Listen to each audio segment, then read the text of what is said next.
What about magazines and subscription space? Is Stanza going to be, I'm actually not sure, is Stanza currently carrying them or working on that? Yeah, through our Feedbooks partnership or relationship, we have aggregated RSS feeds for lots of magazines and newspapers. Those are aggregated RSS feeds. So in some cases you only get headlines, in some cases you only get summaries, in some cases you only get first paragraphs, but in some cases you get full content without images. So yes, we are going to do more and more with magazines and newspapers, and we're starting to see some activity on that front. We've never done a great job of marketing the newspapers and magazines because it's not great. You know, people get frustrated with it because they expect the full content, they only see a little summary. But the usage of that has been shocking how popular it is. So it's something we definitely recognize and want to do something with. What advice do you have for sort of younger people in the publishing industry? Yeah, this is so nice. You guys are so much younger than what I'm used to speaking to. I'm usually the youngest person in the room. An old fogey. I'm an old fogey. So much more than you know. You know, I think you have to, I think the biggest challenge is that publishing is going to look to younger people to keep up. You know, heck, it's hard enough to keep up when you know that some of the technologies and some of what's going on. I think publishing is going to look to younger people for that. I think I get myself in trouble. I know there's reporters here too. But a lot of, think of it this way, right? I think there were some statistics that came out relatively recently that the Kindle was very much for the older generation. And then if you look at kind of who's reading on an iPhone, and you look at some of the titles on the iPhone, it looks like it's skewing a little bit more younger. So right there, that tells you kind of, I would use that as almost a proxy of what we're talking about, what I'm talking about here. You're going to have to figure out how to address that old group because they spend money. But at the same time, how do you attract the younger, you know, my daughter, right? I mean, I'll watch my daughter use my phone, and I've shown her 2 or 3 things, and she's been doing it for like 1.5 years now. I mean, she looks like the commercials. Her motion, I work for an iPhone app company, essentially, and her motions are better than mine. And I think how you address this group that's used to reading on a screen, that's used to, I live really close to the University of Texas campus, and every 3rd kid has an iPhone or an iPod Touch. You guys are going to be the ones that are going to tell the people up there, you know, what that audience wants, what that audience needs, what the expectations are. I'll give one example. Kelly Blue Book, right? You know, used to be this you know, physical book with a bunch of tables. Does that make any sense to convert that into the exact same thing as an ebook? What is the, why don't you explain what the point? Kelly Blue Book is a used car listing book which tells you how much, you know, a car in fair condition, Toyota Corolla, 1996, should sell, what the price point should be. That's not a book. That's an application where you tick off 4 different boxes or 4 different drop downs, and you get a number at the end of it. And then you change one of them and you see, okay, if it was in good condition, this is it. It's an app. Should a cookbook be a book? You know, if you want to ask some really interesting questions, those are, you know, should a bird, whatever, ornithologist book be a book? Or should it be some sort of app? But I mean, the iPhone already did this commercial, right, where you can hear the sound of the bird and everything else. But those are the types of questions I think that, you know, I think you have to start thinking about it, about what is a book, what is a publisher's role in that. And then there's neat stuff like, how do you incorporate user-generated content? So take the cookbook example. A cookbook should have video, right? Like, I stink at cooking.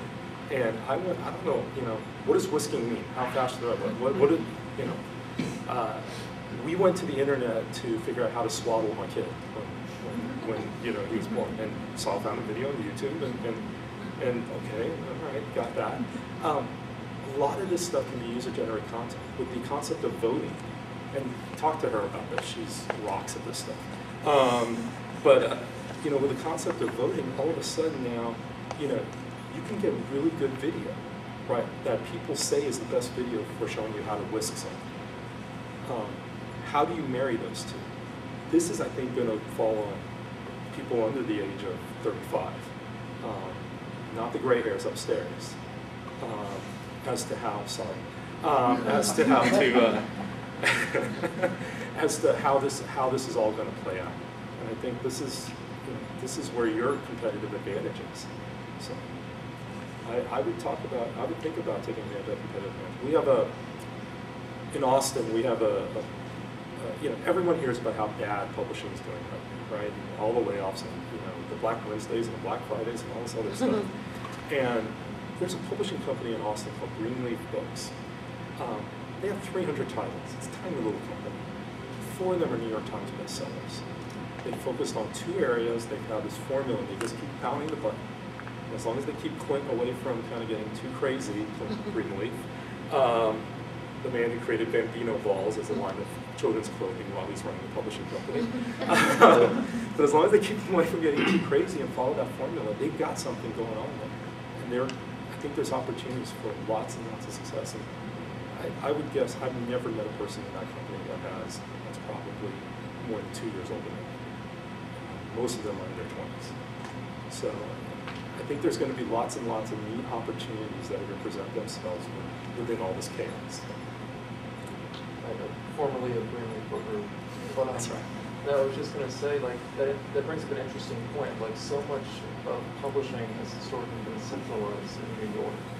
Do you think with all that's happening with technology and user generation and with, I mean, books on board you listed up there, that's Austin too. I mean, do you think that so much of it is going to, like, decentralize from a physical place? I would love to say yes, but I know how much time the Books on Board guys, the Greenleaf guys, and all of those guys spend up here. The Libra Digital guys, also another Austin-based company. You know, I think you're going to have areas of, I think what you're going to find is you can't justify the cost structure, right? Just very bluntly put, I mean, this property right here is worth a boatload of money. You're starting from behind already in New York.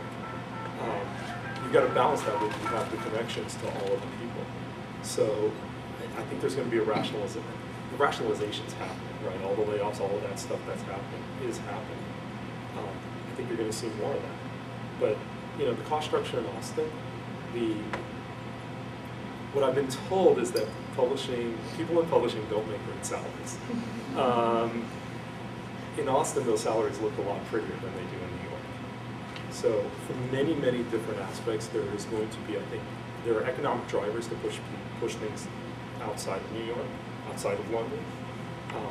At the end of the day, though, I mean, the conferences are here. All of the other stuff is here. So I think there's going to be a balance in that. I think you're going to find, look at movies, right? I think that's a great proxy. Hollywood still exists. Hollywood still is huge. Hollywood has become very hit-oriented, right? It's the huge, you know, the huge water worlds of the world. There's a huge. Good example, dude. Well, I mean, that was my. I think one that didn't do well on purpose. But then you're starting to see the Shack in publishing, right? Out of nowhere. I don't know who the publisher is, but I understand it's a very small publisher. I think you're going to see more and more stuff like that happening. The Greenleafs, the guys in the Northeast, the guys in the the Northwest. I think you're going to see more and more stuff like that happen. I think it's going to be a balancing act. I mean, actually, you probably have a pretty good perspective given you've done the jump from small to big. Yeah, I don't know, but I agree with what you say. I mean, there is a lot of centrality still here as far as connections and stuff that goes on.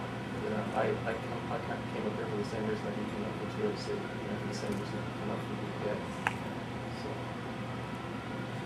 Yeah, tired of that JetBlue flight.